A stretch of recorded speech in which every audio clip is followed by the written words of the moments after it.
Welcome to Chosen Life Specialists, where we've been called to challenge and change relationship culture. My name is Walter Jennings. My name is Charmaine Jennings. And we are your Chosen Life practitioners, and we are here with another Chosen Life moment. And today we are talking about Mama's boys and Daddy's girls. Yes, and in this Lifeline, Mama's boys. And so if you are dating or in a relationship or married to a mama's boy, these are just some of the things and the characteristics that, if you're not even aware, that you might be experiencing. The first is a mama's boy believes that his mother can do no wrong.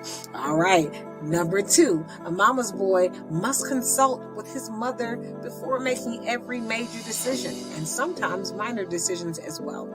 Often and sometimes a mama's boy still lives at home with his mom or needs to live in close proximity to his mom.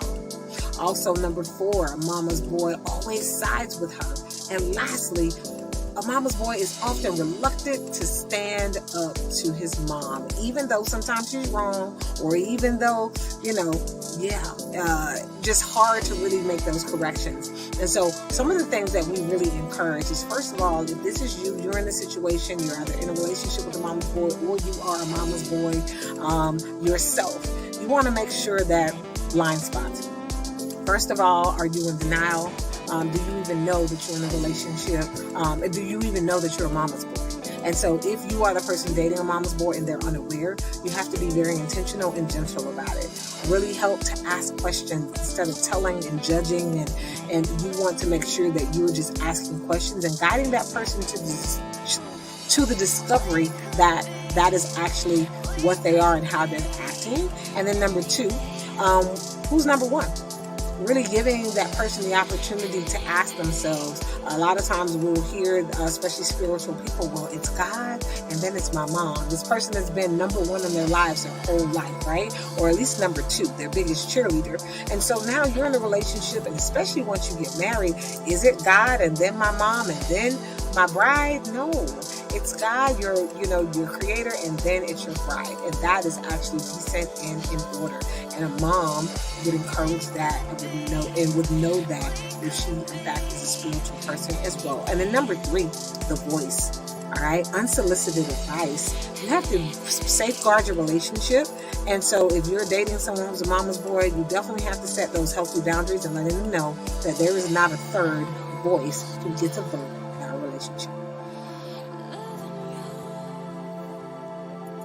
All right, so if you are in a relationship with a daddy's girl, there are certain characteristics that they will exhibit. One of them is that she is used to being spoiled. She is used to having the best of the best, the name brands, and so she is used to being spoiled. Number 2, she thinks that everything she does is cute, even the bad habits, the things that are inconsiderate, those things that oftentimes make her very hard to be around, but because it has been accepted and sometimes lost over by her father, then it's been adopted as being cute.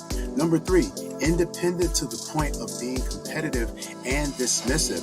This is actually one of the misconceptions as it relates to daddy's girls, that all of them are dependent, but many of them are independent to the place where they are actually very competitive when it comes to being in relationships, or oftentimes very dismissive of the efforts of their mate because of their relationship with their father. And number 4, they see their father as the Prince Charming, the white knight, the savior, and believe that every mate that comes along should fill that role and position and emulate their father, which goes right into number 5. They compare everything that you do to how and what their father would do. And so it's very important to be able to identify those characteristics. And some of the ways that you can combat those are, number 1, don't assume gender expectations. When there are responsibilities or tasks to be done, they are not necessarily to be done by us based on gender, but based on the skill set of the individual.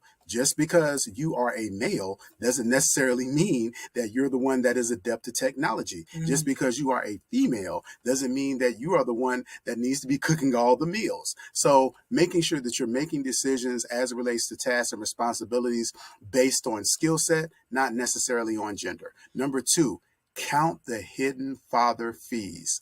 Get to know her father and the things that she values about him, and be mindful to take count and value those things so that you can understand exactly what it is that not only you may be up against, to know exactly where her value lies. And lastly, make sure that you extend grace between not knowing and growing, understanding yourself and recognizing too who you are and what you bring to the table.